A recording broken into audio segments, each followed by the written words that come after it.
is important to you. Yo guys, welcome back to another episode of Tyler Talks Track. This is episode 2, and as you can see, we've got a very special guest today. If you know the Visions Pod, I was on Destiny's podcast last time, but Yes, would you like to introduce yourself and give people the background of what you're about? Yeah, my name is Destiny Ogali. I'm a 100 meter sprinter. I do the 200 every now and then, but not very often. The occasional 60 as well. But yeah, just very much happy to be here. Very, very excited to have a nice discussion. Good man. Well, we're very happy to have Destiny on the podcast today. I mean, very accomplished athlete. Raced him loads of times now, built quite a good friendship from it, but 100. would you like to kind of tell them your background, how you got into athletics, where it kind of all began for you? Yeah, so when I was since I can remember, I've always kind of just been running around, whether it was like in the back garden as a kid. I remember in my back garden, we lived next to a couple who had like a small dog, and we had like a decent sized back garden, long enough where at the time when I'm a kid, you can just run up and down it. We used to just run up and down it. I just loved running. I used to annoy the dog so much, and the couple would come and take the dog in because the dog would get all riled up, because I think the dog thought I was trying to have a fight or something. I just wanted to run. That was my first experience of like running against someone, I guess, so to speak. There was a fence that was like blocking us off, and I was just running up and down, and I just loved it. I looked forward to it. I'd come back home from school and just go back in the back garden and start running. And then when I moved to the UK, I started playing football for like local teams and things like that, and I just had more opportunities, and I was always sort of in a way commended for my speed. That was kind of like my main sort of attribute. I didn't really see it as that big of a deal. I actually kind of took it as an offense, believe it or not, because at the time, when in a sport like football, that was the sort of main quality that people kind of put me in a box of, okay, he's the fast one. I kind of wanted to have more in a sport like football, you kind of want to be known if you're the technical one, or you're the one with flair or good passing ability. More skill than just being fast. I didn't really like that, as people just expected me to just kick the ball and run, and I didn't really want to do that. As I got to secondary school, then you have the school competitions that become available. I wasn't sports and all that kind of stuff. I wasn't really interested initially whatsoever. My teachers kind of encouraged me to do it. I remember I went, I was actually quite nervous for it, didn't know what I was doing, did a couple races, I managed to win a few. I was like, okay, I hadn't fallen in love with track, I fell in love with winning. Just that feeling of when you actually win a race, the exhilaration, the nerves, and everything about it was just nice. And then seeing your peers congratulating you and wanting to see you succeed, and you're getting people from your school coming to watch your competitions and things like that. Then my school teacher, my PE teacher, was also my form tutor, kind of introduced me to my local club. I was able to go down and do some sessions, didn't really know what to expect. I went down with a friend of mine at the time, and we just kind of got into it, and I just started enjoying it, learning. But in that year, I didn't really want to compete. Once it got to like a few months in, they wanted to get me to race, and I was too nervous. Like, I was okay with doing school competitions, but when it got to actual EYALs at the time and all that stuff, I was like, whoa, no, we're not doing this. Using blocks and against club runners, it's a big adjustment, and I was not ready for that whatsoever. So if you check through my Power of 10 back in like, I don't know, maybe 2017, I don't have that many races. Same time I started. Exactly, I don't have that many races because I was afraid to. I could have raced a lot more, but I was so scared, like it was horrible. And then kind of just from there, I kind of just stuck at it. I just kept going, I was like, okay, let's just see what we can do here. I stopped playing football, I can't remember around the time, it's been such a long time since I've even kicked the ball. I just kind of lost the passion and the love for it. I had some great opportunities and was able to do some cool things in there, but once I kind of found out that track was a thing, shifted your focus. Because when I was a kid, I didn't know that people could run and get paid to run. I didn't know that was a thing. I thought with the Olympics, like they would only run at the Olympics, and then for the next 4 years, they just go back to having a normal job. I used to think the same thing. I used to think literally, they'll pull up, like Usain Bolt, we'll pull up to the Olympics, do that, and then go have like a cheeseburger after, and 100%. I didn't know that this is their career, this is what they do. I thought they just come and do it for a bit, and then they go back to like living life normally. I didn't know there was a World Championships. I didn't know there was a Europeans. Didn't know there was a Commonwealth or Europeans when I was a kid. I knew about the Olympics because me and my family would always watch. We were always rooting for Bolt. Everyone watches the Olympics, bro. Of course, and that was really, really fun to do. But I didn't know that you could actually make a career out of it. And as soon as I learned about that, I was like, oh my goodness, that's amazing. This sounds interesting. I want to try this out. I want to stick this out and see what we can do. Good man. So obviously you're a 100-meter specialist. What kind of, you say your speed, but see a lot of athletes use their speed for long jump, events like that. Have you ever thought about trying another event, or has it always just been, I want to do the 100 meters? when I was doing those school competitions, my PE teacher also got me to do the long jump. You couldn't double up and do the 1 and the 2 because the timetable didn't coincide, and I kind of just shifted more towards the 100 meters. Easier. I think that's probably why to this day that I don't really run many 2s, because when I first started, I didn't really start off running many 2s. Double the distance as well. Exactly. Yeah. So I did long jump. I was doing all right at it as well, but I didn't really enjoy it as much. I kind of just wanted to focus on sprints. If I did do another event, that's a really good question as to what I would do. I think hammer sounds really cool, to be honest. The idea of like spinning around and throwing a thing, like it looks pretty cool. Really technical and skilled. Yeah, event, no, definitely. Absolutely. Some people have said that, I think you'd be really good at the 4, and I say, no, thank you, I'm alright. Maybe a 4x4, but I don't know if I wouldn't really do the flat itself. It doesn't intrigue me at all. It doesn't intrigue me whatsoever. I don't really feel the need to. Throwing up after. Nah, I'm okay. I wouldn't go down there. I think I'd probably give the long jump another go. And I'd be intrigued to try out the hurdles, truth be told. I know they're really high, but just to learn the technique, I would definitely love to just learn how to properly hurdle. I can appreciate how difficult it is. I see some of the drills hurdlers do and how tough it is, especially when if you hit a hurdler, it just completely throws off your race. And that would be just really interesting to kind of try that out for sure. I mean, as an athlete, I think the main thing everyone struggles with is injuries. And you've had your fair share in your career at the moment, haven't you? So what's it kind of like having a good season? You get to a point in the season and you get injured and you have to kind of reshift your focus onto rehab. How would you kind of, for anyone watching who's currently injured or has faced injuries, how would you say to kind of stay positive during those times where you're out injured and all you want to do is get back? Yeah, I would say you've really got to be patient in that process of it. I mean, I got hurt this season that just went by. Everything was going well. Winter was going fantastic. I went on warm weather training camp in Cyprus. Loads of people were there, which was really, really cool. Got to train with some people. I got to train with Ben Higgins, Charlie Carvel. There were some really, really cool people out there that were down there. Shout out to those guys. Got to spend some time with those. And Poppy, Kevin Santos, got to train with him. Joe Nefaloco was there with his training group. Serious Cass. So many Just Tapping, so many people. I'm missing someone's name. If it comes back to me, I'll say it. Dan Putnam, that's it.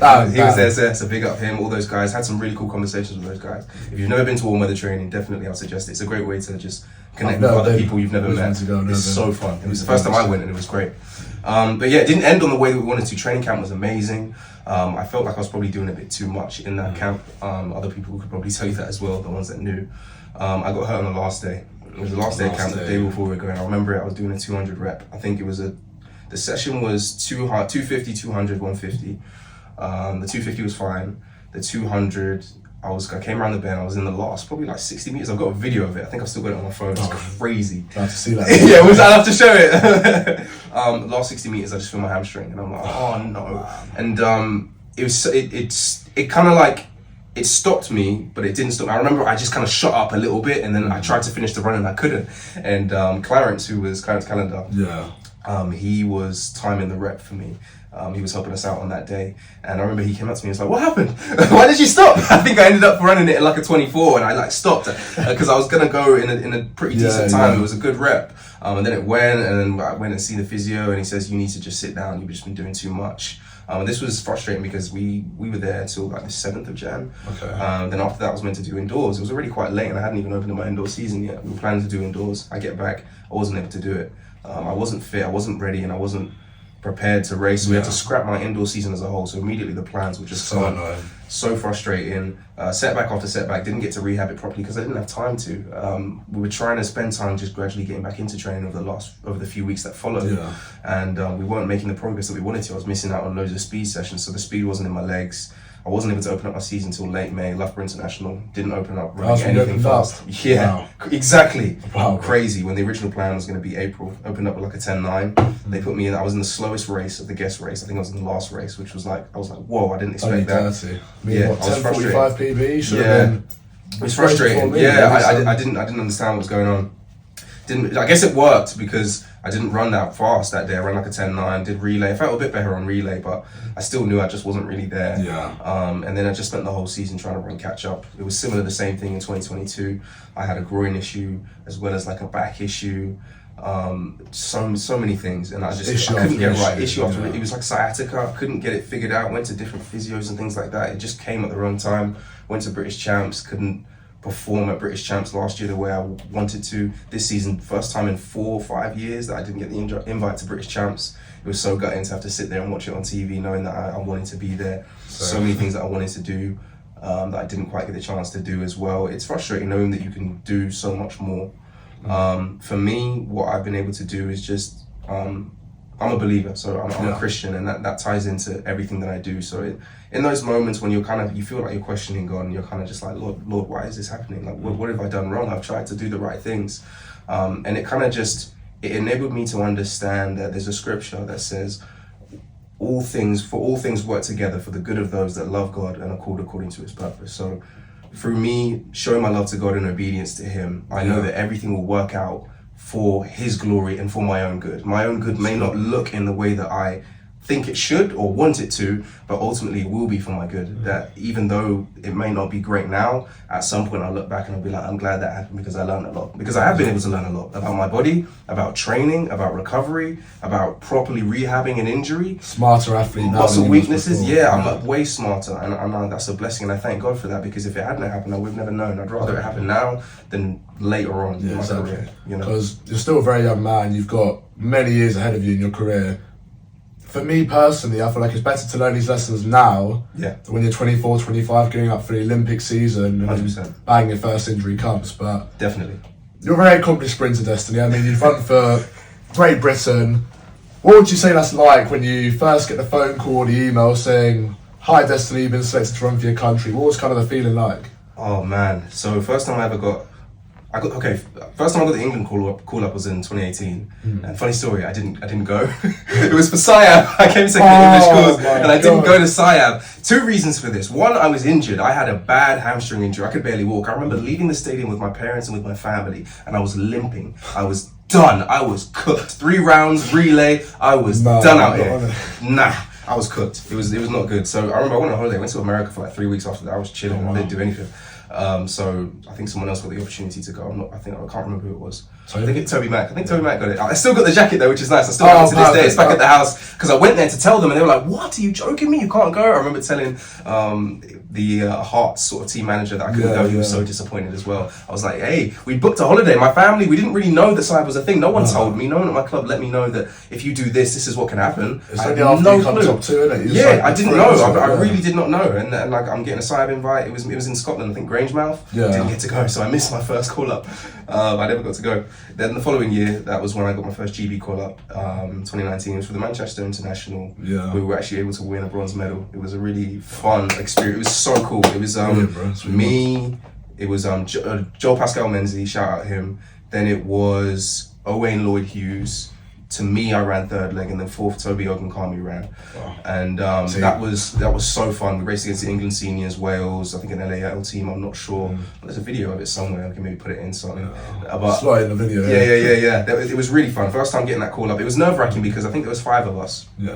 And you go there, you're doing the training, you're doing everything, you're doing all the relay prep and stuff, and the coaches keep their cards quite close to their chest. You don't know if you're going to get in, you don't know where you're going to run. There's nothing that is given away that makes you think whether or not you're in or not, or where you're going to be running.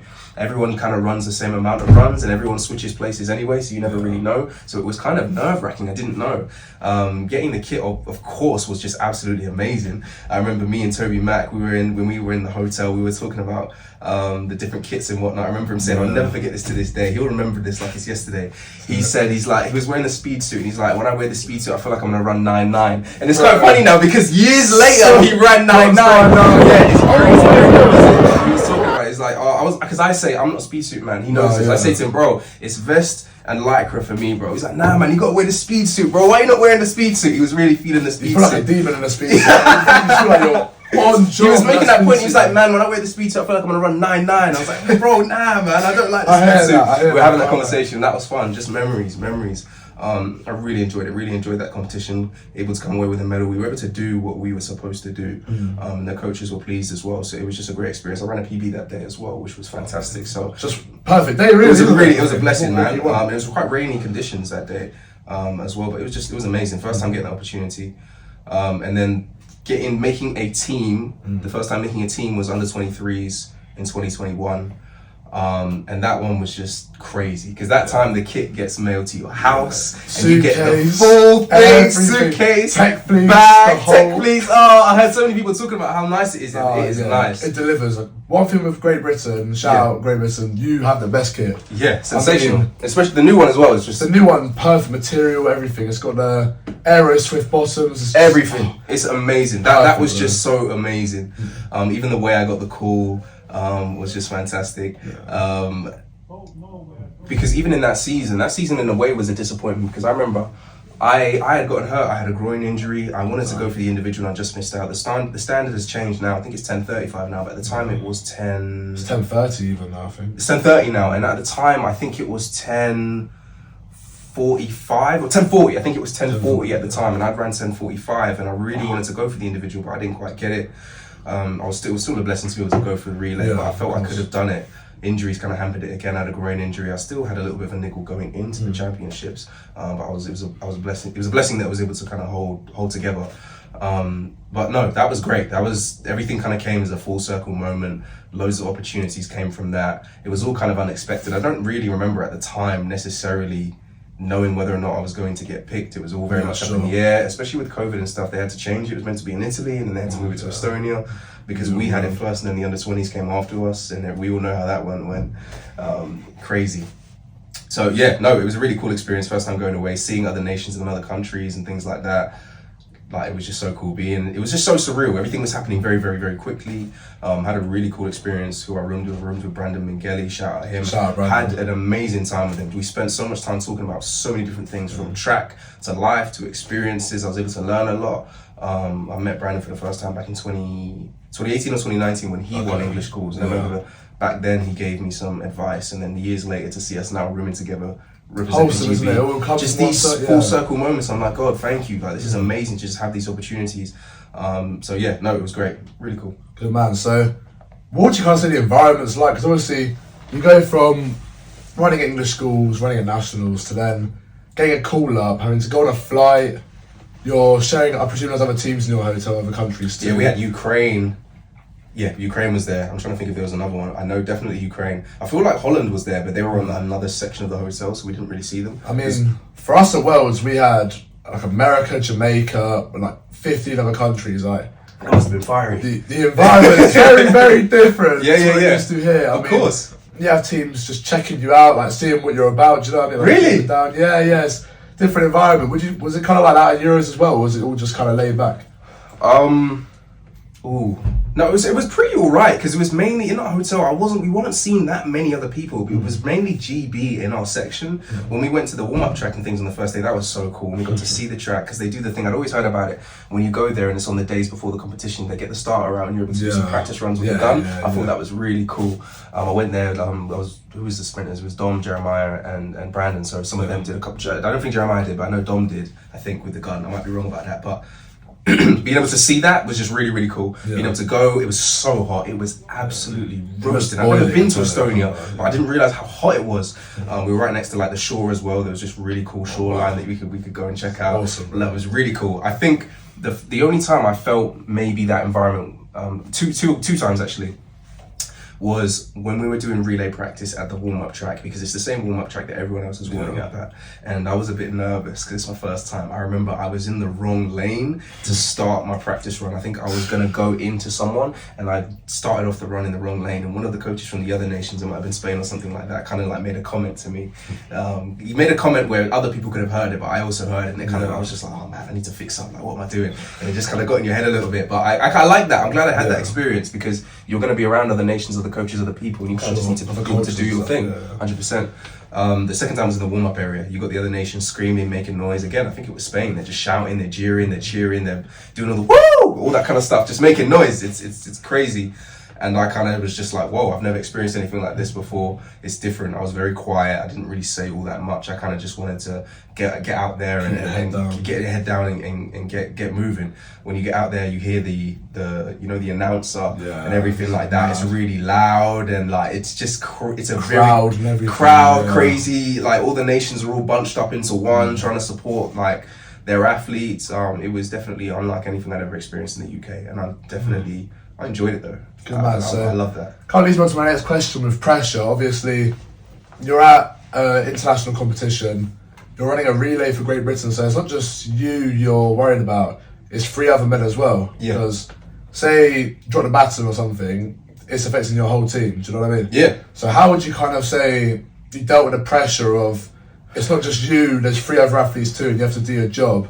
How would you kind of like just stay composed, stay relaxed, and just think about the job at hand and not get sidetracked by, I hope this doesn't happen, I hope this doesn't happen? I never think like that. I just don't have a kind of mind that thinks like that. I'm just I trust my teammates, they're here. The coaches have made this decision to put them here so they feel that they're able to do the job. And they've also put me here as well. So I'm in the same boat as them. So if I don't believe if I don't believe they can do it, then I shouldn't believe that I can do it. Because if we're all in the same boat here and we've been picked, then we should all believe in each other and our ability to get it done. Yeah, exactly. So that's kind of the way I feel. I never had any sort of doubt as to any of my teammates, and I never will.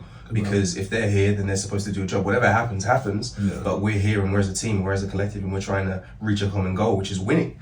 You know, that's what we want to do. We want to win. We want to execute the race as best as we possibly can. We want to learn. We want to grow. And we want to enjoy the experience. So I wasn't really stressed about what they were going to do. In the moment, I just wanted to make sure I did my job. I ran fourth leg in the heat. So leg 1 did his job. Leg 2 did his job. Leg 3 did his job. The way I'm seeing it's like, okay, I now have to do my job.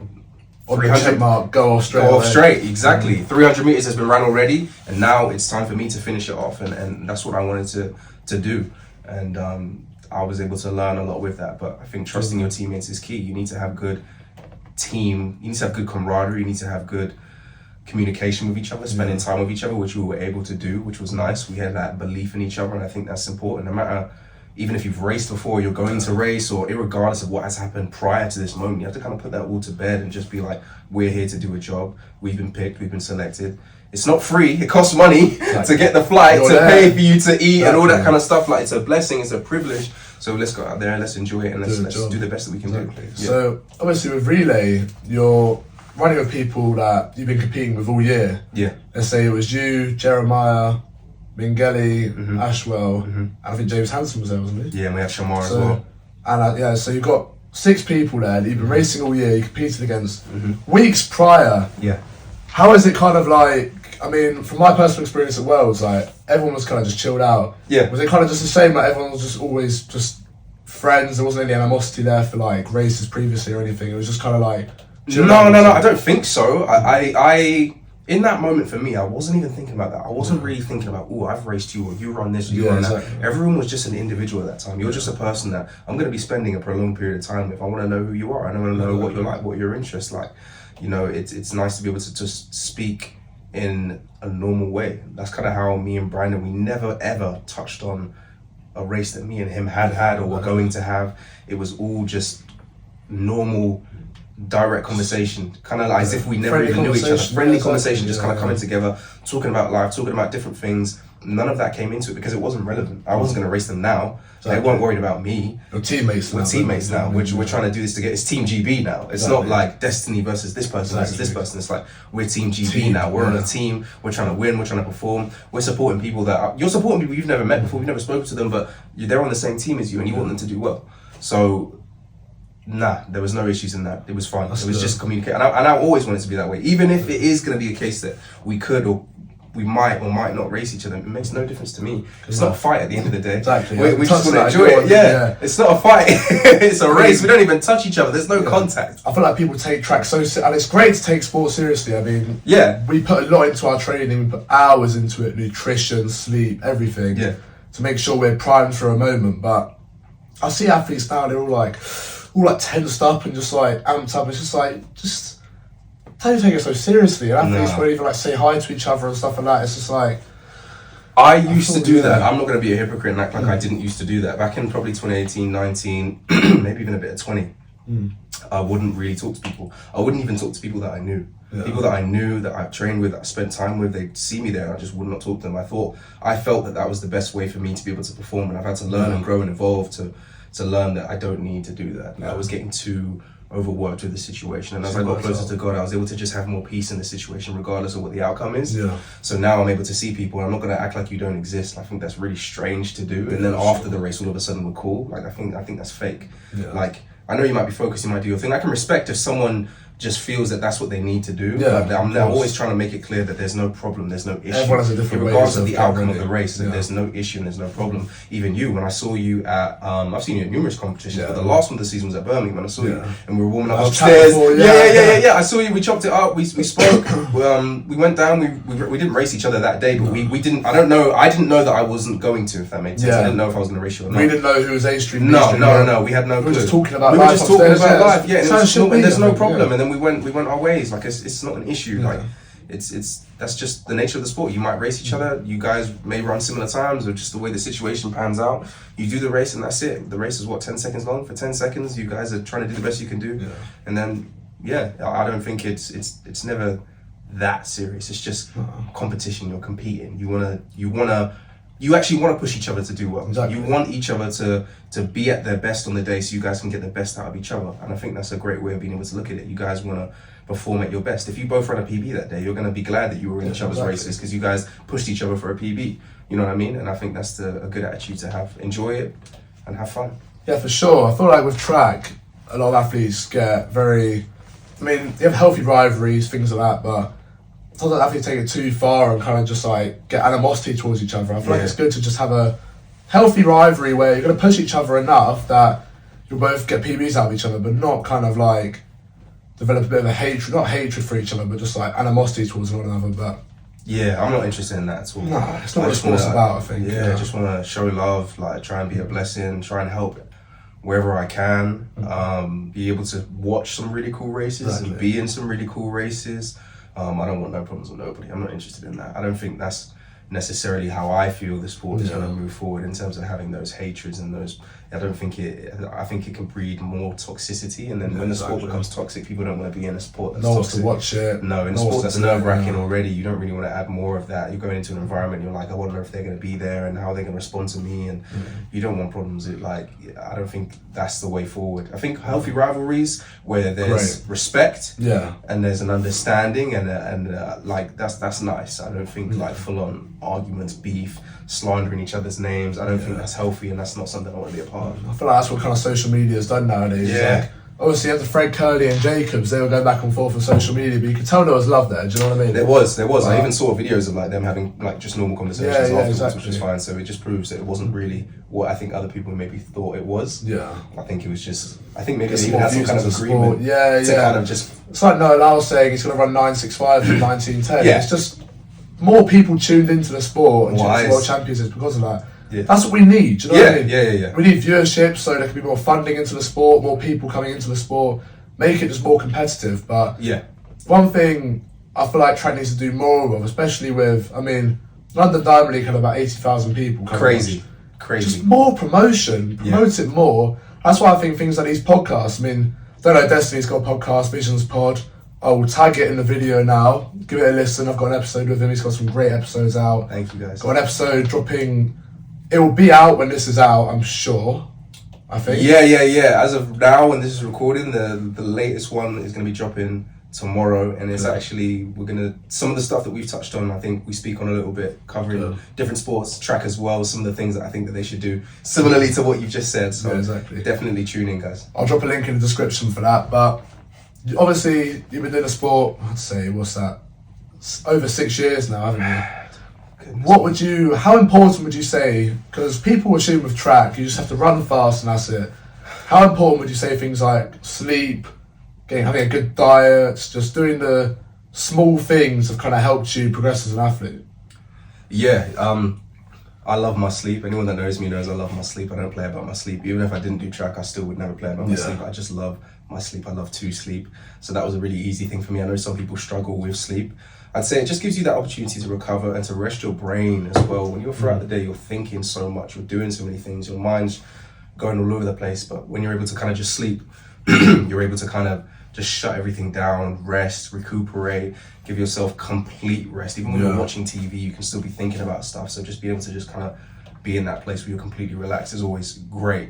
So that hasn't changed that much for me. I think I've increased the amount of sleep I'm getting, which is great, which kind of means you then also have to try and go to bed a bit earlier to kind of equal out the hours where you're not. If you're going to get more sleep, that means you're going to wake up slightly later. So it just needs to work and balance out well. That's something you're going to have to figure out and organize.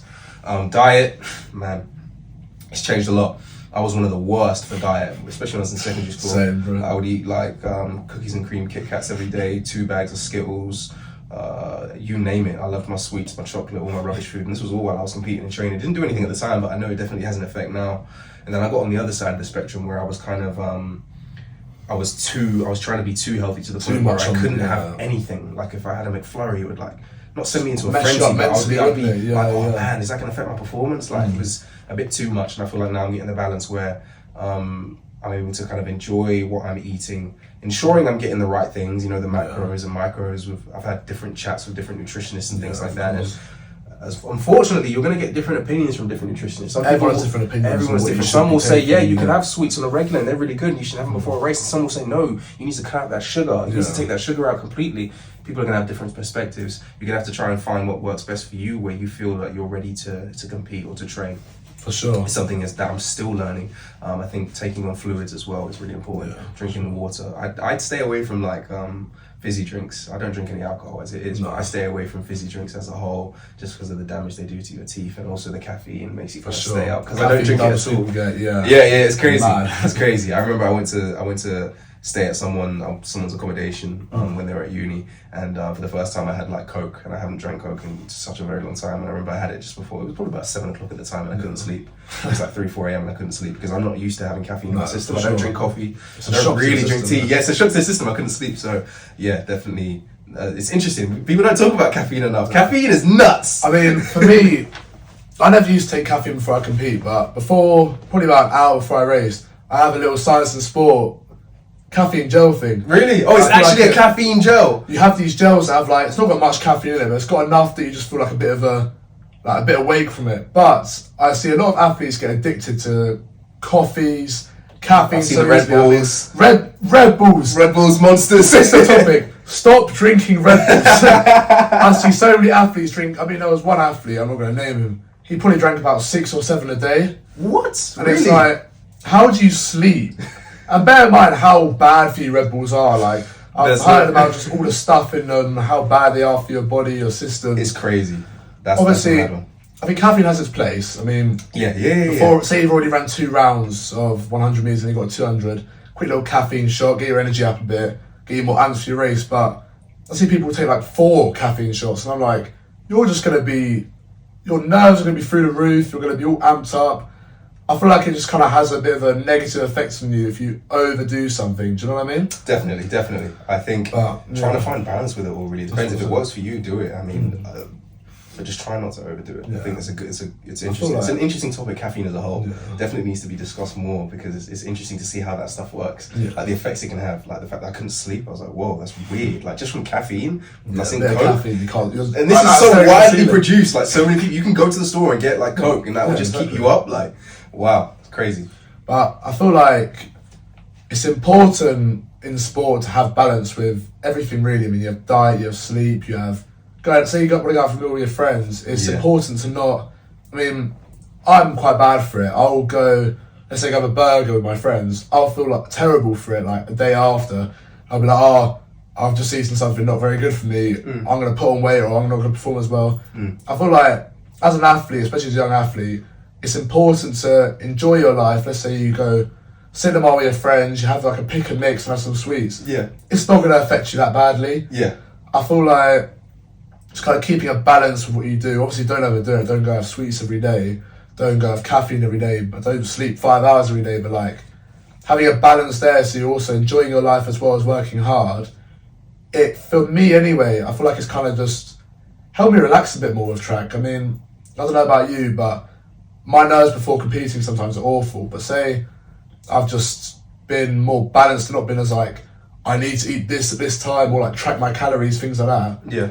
I feel like it just kind of helps you just stay more relaxed. When you're relaxed, you run better, I feel like. But what's kind of your opinion on just trying to have a balance with life as well as, you know, being disciplined with track? It's so good to just have other interests and other things that you enjoy outside of track. I don't think track should just be your whole life. I think it's 100%. Great if you enjoy track. It's nice to check out other sports, have other things that you do. You might enjoy drawing. There's tons of things like that you could also do. It just gives you the opportunity to get your mind off of it, because if you're overthinking things and you're thinking too much, it's just going to be really uncomfortable. And having the odd pick and mix, or going for a burger, or having any of those things, that's just part of like regular life. People are going to invite you to meals and you're going to just say no, like, oh no, I can't go, like that kind of food is bad for me. And then they're going to be like, oh, okay, you know, there's small sacrifices outside of track that you're going to have to make, you know, depending on situations and things. And I was in that boat too, where I'd feel bad if you go in cinema and you get a pick and mix, and sometimes I'll just be like, wait, what am I doing? Like, it's not that serious. It's not going to be a detriment. It's all about, it's not that deep. Balance. No, it's not. And different people respond to different things. Some people might not be able to have that burger because they know if they have that burger, they're going to have 5 burgers, and then it can become a detriment. I think it's in that matter of whether or not you have self-control, you know, not trying not to be too greedy with it, you know, which I have been like that in the past with stuff. So just kind of being able to have self-control, it's a blessing to have that, because then you can get to a point and you can be like, okay, that's enough. This is enough for me. And I think if we're able to kind of have that self-control, we can then be in better positions to kind of enjoy our life, enjoy our sport, and not feel like anything is out of balance. That we're not going too far on the part of like, oh, I'm enjoying life, and not enough on the concentrating on training, and then not on the other side of too much track and not enough enjoying your life as well. Yeah. So I think definitely balance is key. And if we're able to kind of achieve that balance, it takes time. It's not going to be something that, one day switch and now everything's perfect. You have to figure everything out by just learning life. Just learning life and growing up, and just configuring, moving things around, seeing what works for you, seeing what doesn't work for you, trying things out, maybe not enjoying something, maybe enjoying something. Studying might be for you, studying might not be for you. Like, there's so many different things, so many different ways to go about things. And I think just being able to just try things out for you, not for anyone else. You know, just trying things out for you to see what works best for you, how it makes you feel, how your body responds to it, how your mind responds to it, and just kind of going from there. And just continuing to learn. Everything about life is just learning, growing and learning.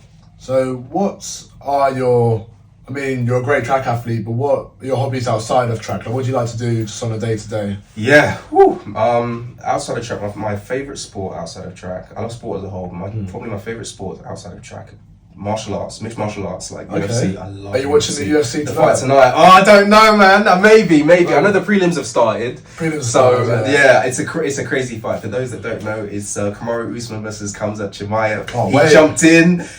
It was a late thing. He was meant to fight Charles Oliveira, but he got injured. He had to pull out the fight a week ago. He jumped in, and then the other fight is a crazy one: Alexander Volkanovski versus Islam Makhachev. It's a champ versus champ fight. Big cards. Big card. And the main event is a rematch as well. So I'm a huge UFC fan. I don't even know how I got into it, but I think it's because I started playing UFC on my PlayStation, and I was like, this looks sick. UFC brilliant game, bro. Best game. 100%. Such a good game. UFC, love UFC, and basketball, love basketball, huge Cavs fan, love following the game as a whole. So I spend a lot of time kind of like looking at that, watching clips. I love watching them work out as well, seeing how their workouts differ to that of track workouts, seeing how they condition their bodies. I have a real interest in that. Of course, doing the podcast as well, having conversations, getting guests on, getting able to hear other people's perspectives, hearing their stories, their journeys, getting people on, having conversations, talking about faith, life, culture, sport, things that are going on.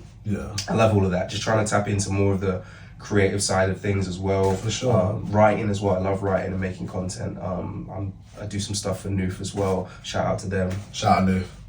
And I'm able to write some blogs for them. So just being able to kind of try and pour back into the sport that has been so amazing to me, provided so many opportunities for me. So I love doing that. Yeah, writing, sport, all kinds of stuff, creating content, podcasting, and I'm open to more things as well, learning more things, going to more places, trying out more things. Always want to learn something more, always want to see what's going on and add more to kind of like, not my repertoire, but kind of like, if you have like a box of hobbies of different things you can tap into every now and then, it's nice. So I'm always open to kind of like adding more things. It's not just track with me. Love track, but it's nice to have other things. Yeah. So you're a Great Britain athlete, you represented the country before. There's going to be some youngsters watching this, like, wow, this man is a kind of a role model to them. What kind of advice would you have for, let's say, an under 15 watching this, trying to get into the sport? What's the main kind of take-home message you give them to just kind of get through track and try and just make it as an athlete? What's kind of your bit of advice you give them? I would honestly say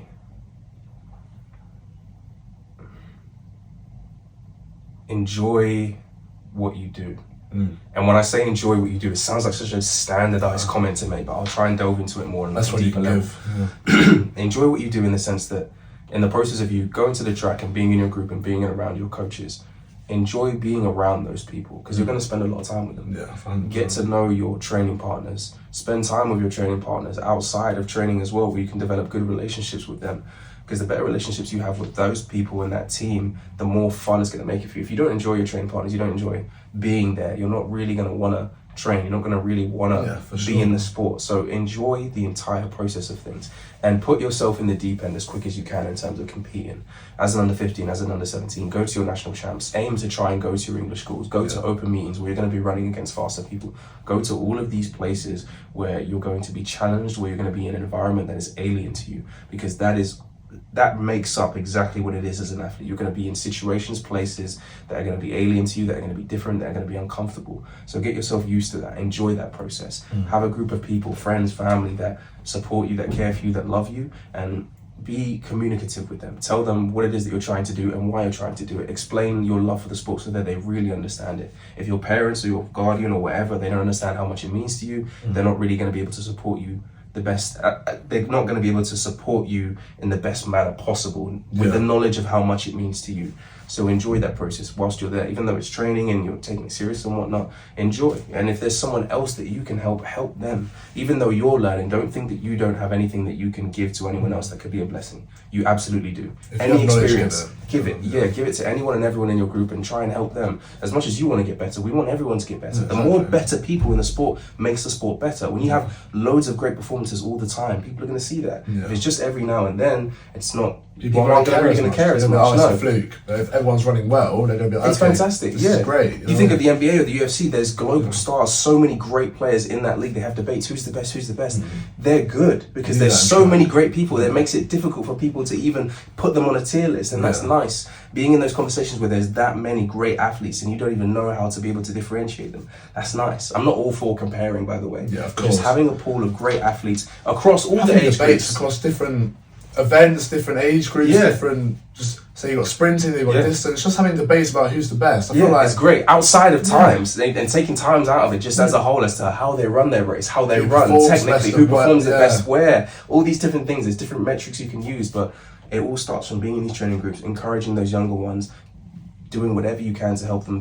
Just one word from you might just change things for them, and then all of a sudden they think, okay, he thinks I'm good, or he thinks I should try this. They try it and it works, and they think, okay, I want to keep going with this. We want more people in the sport. We don't really want people walking away from the sport. So if we have an opportunity to help or to encourage, let's do it. I think that's gold dust for anyone watching. I mean, what you just heard there basically just sums it all up, really. You just got to enjoy the sport. If you don't enjoy what you're doing, there is literally no point doing it. No point. Especially in a sport like tracks and starting it young. I mean, for me, when I first did it, I think I mentioned it on your podcast, I did not like the first couple of weeks of training. But give it time, stay patient with it, and just make sure you're enjoying what you're doing because you're going to get more out of it. But definitely, I feel like it's been a great episode. I mean, I've enjoyed it. That's been fun. I've loved just kind of diving more into your career, how you started it. What do you kind of want to? I mean, generic question, everyone gets asked it. What's your end goal out of track? Deep question, I know. No, it's a good one. I want to glorify God. I want to honor Him. I want people to see what it is that I'm doing and then see an opportunity for them themselves in whatever thing. It doesn't have to be track, that they can just take a chance, take that risk, and then just go for it. And I want to be healthy so I can actually compete and actually put down things that make sense, of course, and it's all God willing. I know in time it will take place. But just genuinely, when I think about what I want to do, I just want to be a blessing to others. I want to help others. I want to encourage others. I want people to be able to approach me and come and ask questions if they want to ask questions, and we can have dialogues, we can have conversations. I want people to chase their dreams. I think a lot of people have things that they want to do or they think they can do, but they don't do it because of maybe whatever the situation may be. I want people to I'm always going to try and reiterate the message. Take the risk. Chase your dream. Go for it, because why not? Why not? What do you have to lose? You know, if you don't start, you're just going to be in the same You're just position. gonna be If in you the same start, position. you could potentially be over there. Do you know what I mean? Exactly. You know, these people that are there doing these amazing things, all they did was just take a risk. Yeah. So in the same way, you take a risk, you see what you can do. You know, use your God-given talents for His glory. Go forth, have fun, enjoy it, make memories, help other people. There's always that saying, each one teach one. You learn something, you teach it to someone else, and we keep that going forward. You know, we keep encouraging the next generation, the next person to go forth and to use their gifts and to go forth and to be a blessing. And that's what I want to do. No, thank you so much, Destiny, for coming on. No worries, man. It's been a great episode. I hope anyone listening enjoys it thoroughly. Don't know, Destiny's got Visions Pod. Yes, sir. He's got episodes coming out again. I'll put another link in the bio, I'll put a link in the description. Go and give it a listen. He's got some great episodes out. Only going to get better. Let's go. Link his Instagram. Watch out for him next year. Yes, Training sir. hard. And no, thank you so much for coming on, man. No worries, man. Appreciate it Thank a you so lot. much for having me. Thank you, man. Take care, guys. God bless. Thank you so much. Take care, guys. What is important to you?